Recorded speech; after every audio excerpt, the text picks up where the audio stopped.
Bonjour, chers compatriotes. Bonjour, chers compatriotes.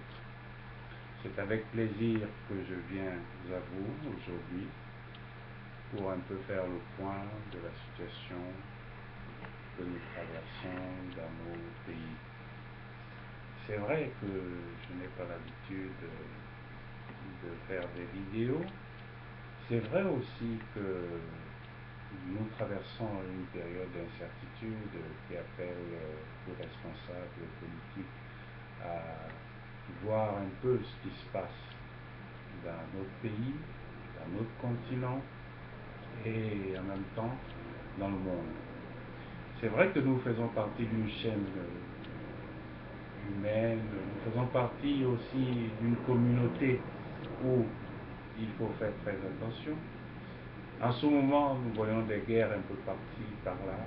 Il y a des pays qui attaquent d'autres, il y a des mouvements qui se créent, il y a des gens qui cherchent à détruire tout ce qui a été bâti.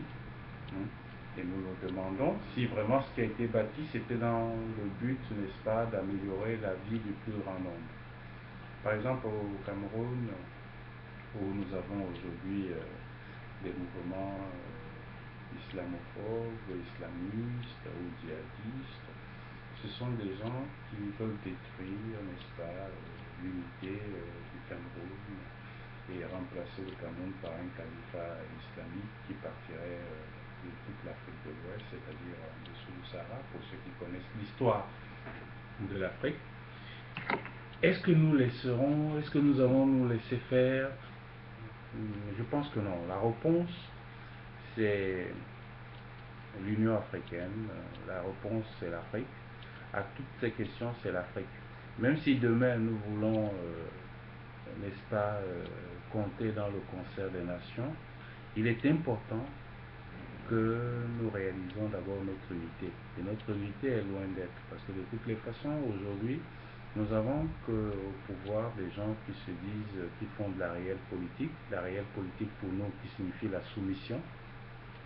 soumission au bloc occidental, la soumission aux intérêts impérialistes, la soumission, n'est-ce pas, aux multinationales qui ne nous apportent presque rien du tout. Il faut dire que les multinationales n'apportent rien, rien, rien. Ils nous exploitent, nous exploitent, nous exploitent jusqu'à la moelle. La plupart de ces multinationales, il y a 30 ans ou il y a 50 ans, valaient à peu près 100 fois moins qu'aujourd'hui. Si ce sont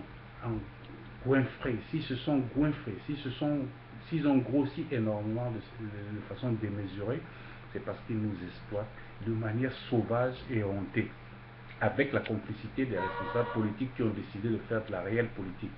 Et pour nous, la réelle politique, c'est de l'exploitation. Il faut lutter contre ça, il faut empêcher que ces gens-là continuent à se coiffer sur le dos de nos citoyens. Merci.